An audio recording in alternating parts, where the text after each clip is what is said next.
As a snowboarder who rides over 200 days a year, I want to capture the snowboarding experience, whether it's incredible pow day, riding beautiful terrain, or just taking some incredible laps. But I'm also a content creator where I create educational content, trying to make people as awesome as possible. So I want to talk about the camera that I use. So throughout this video, we're going to be discussing how I use the camera, how to optimize the angles to get the perfect shot. And that's probably one of the biggest questions that I get about the Insta360 X4 is how does my stuff look so clean? Well, at the end of the video, I'm going to show you exactly my secret sauce to make this look amazing. So throughout this video, I am going to have chapter markers down below. So if there's something specific that you're looking for, just use the chapter markers. Before we dive into how to actually get the perfect angle and make this look as awesome as possible, you may be asking, why would I ever use a 360 camera? Well, the biggest reason is, well, sometimes I don't have a filmer, so I would actually need to film content on my own. Imagine I'm shredding, trying to get this ticket slash and spray, but sometimes having a filmer, they can't keep up, they don't have the right equipment, or they just don't want to. Most people actually don't want to film. So then using a 360 camera, I can go on a solo trip, capture the moment, ride pow, ride park, share it with the world without needing somebody.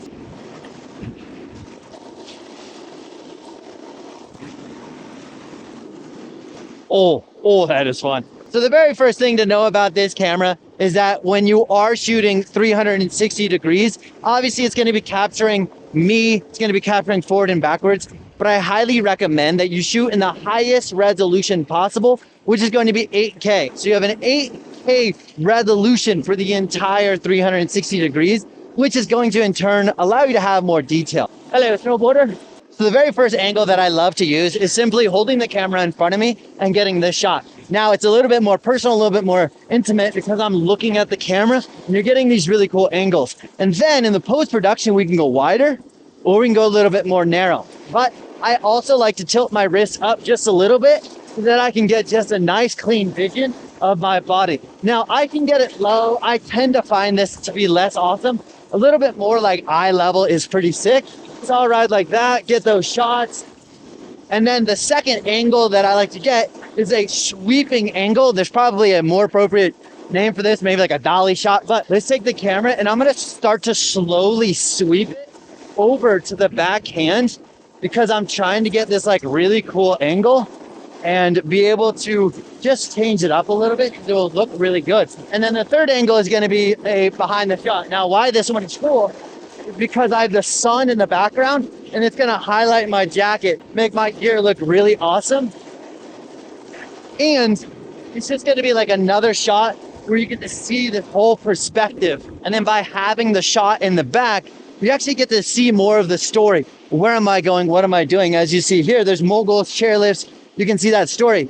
If the camera is in front, you don't get to see the story in front. You're more seeing the story behind, which could be really cool if it's powder and it's sunny, it's beautiful.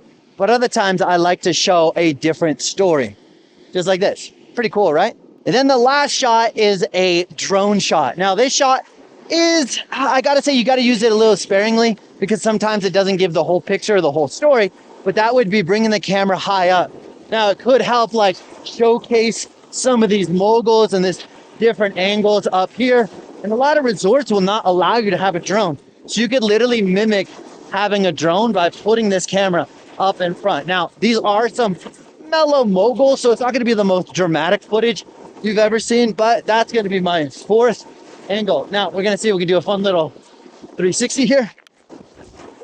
Ooh, and a little drone shot. Then the question is, why should you choose the Insta360 X4? Well, the number one reason is the resolution has significantly improved, especially compared to the other products on the market. You have a 8K sensor, so when I am uploading it to Instagram, TikTok, or even YouTube, I have way more resolution, which means it's gonna be way more powerful. It's gonna be this nice crisp view. So as I'm trying to film this video in the background, look how incredible it is. So because I have an 8K camera, it's gonna be way more powerful. Secondly, as you are a skier or snowboarder, the reality is it's cold. Batteries do not like cold weather. So they've added a thicker, bigger, more awesome battery that handles the cold way better, which means that I'm gonna be able to capture the shot a lot better. I'm going to be able to film all day. And when there is that one time that I need that battery to be able to capture the shot, well, guess what? I'm still going to be able to have that video. I'm still going to have enough battery to actually get that shot. And you could also buy a spare battery if you're absolutely desperate. I'm not using a spare battery right now, but it's not a bad option either. So check out the accessories. So right there, you're going to get the most versatile camera. But talking about versatility, this is actually 2 cameras in one. We've been talking about a lot about this 360 mode. Well, you can actually turn it so that it's just one lens. Let's say that I got a filmer or a friend and they want to be able to film me while I'm doing all my moves without having the stick, just like this. Well, then guess what?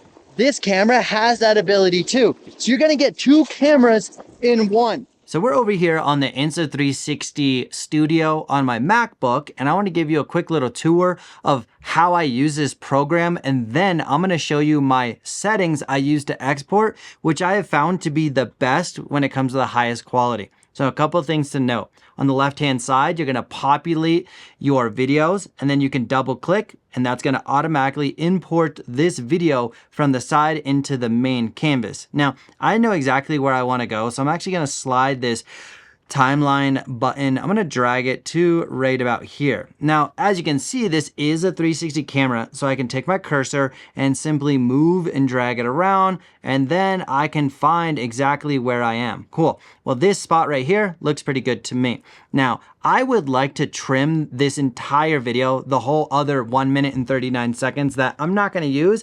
So I'm going to press this button here on the left-hand side and trim it down. Next, there's a couple different ways to track the rider. One is you can do it manually. Now let's say that I want to start with a little bit of a zoomed out view. I can do that, and then I'm going to go to here to this plus button, and then I'm going to press play. I'm going to let it roll for a little bit, and then I'm going to move my cursor exactly where I want to go. Also, I'm going to punch in a little bit just for example. Now I'm going to click this button again and create another keyframe. Now, if I go back to the beginning, you're going to see that it automatically moves, and very gently you can see that it zooms in. Now this is very subtle. Here is the second method when it comes to deep tracking, and this is the method that I use probably 94.3% of the time. I click this button on the right hand corner that says deep track, and I either click this button here, or I can just highlight the snowboarder, and then it's automatically going to track me, and then it does it in real time, so it's super quick, super efficient. Notice that it's doing a really good job just keeping me in frame. And then we can go ahead and stop that, and then we can play it back by pressing the play hit over here, and notice how smooth it is. Boom, it's got me in the perfect center. It's got like this really cool angle. From here, I'm gonna position my playhead right about here, and then I'm gonna go back over here and trim out. Now, you could definitely do the entire video, which I do every day, but for this example, I'm just narrowing it down, and then I'm gonna go to this button up here on the right-hand side. With that said, here's my key components / key settings for the export. First off, I'm making sure the resolution is going to be 4K. So type this in right here. Next, I have it set. It's automatically going to be essentially 30 frames a second. And then here's the secret sauce.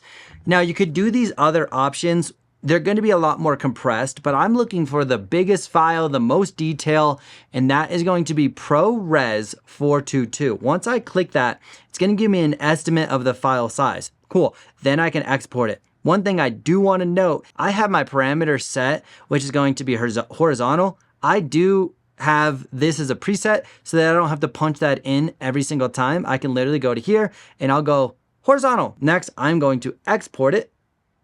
And then you can go over here to this number 1, the task center, and you can see how quickly this is exporting. Pretty cool, right? Boom, I now have my video fully rendered out. So if you're interested in picking up this awesome Insta360 X4, check out the link in the description, because if you use that link, I have a special offer which includes a free invisible selfie stick and a snow bundle. Plus, comment down below, do you want me to make a video of behind the scenes of showing you exactly how I edit, how I structure all my videos? Well, let me know in the comments below. And if you're digging this style of content, definitely like the video, and I'll see you in the next one.